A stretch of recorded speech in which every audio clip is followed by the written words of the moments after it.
২৪ নিউজে আপনাকে স্বাগত। দেখে নেওয়া যাক এখনকার সবথেকে বড় খবর। তৃণমূল উপপ্রধানের নেতৃত্বে এক মহিলার শ্বশুরবাড়িতে ভাঙচুর চালানোর অভিযোগে উত্তেজনা ছড়ালো হাওড়া সাঁকরাইলের শুলাটি সেপাইপাড়ায়। জানা গিয়েছে, পারিবারিক অশান্তির মীমাংসা করতে সালিশি সভা বসেছিল হাওড়ার সাঁকরাইলের শুলাটি সেপাইপাড়ায়।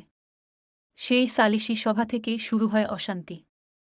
সেই অশান্তি থেকে শুরু হয় হাতাহাতি, এরপরই শুরু হয় বাড়িতে ভাঙচুর।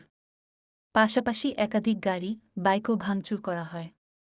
ওই মহিলার শ্বশুরবাড়ির লোকজনকেও মারধর করা হয় বলে অভিযোগ। খলিল আহমেদ নামে তৃণমূলের এক উপপ্রধানের নেতৃত্বে চলে অবাধে ভাঙচুর। স্থানীয় সূত্রে জানা গিয়েছে, তৃণমূলের ওই নেতা প্রচুর লোকজন নিয়ে এসে হামলা চালায় ওই মহিলার শ্বশুরবাড়িতে। অবশ্য তৃণমূলের ওই নেতা ভাঙচুরের ঘটনায় তার উপস্থিতি অস্বীকার করে বলেন যে চক্রান্ত করে তাকে ফাঁসানো হয়েছে।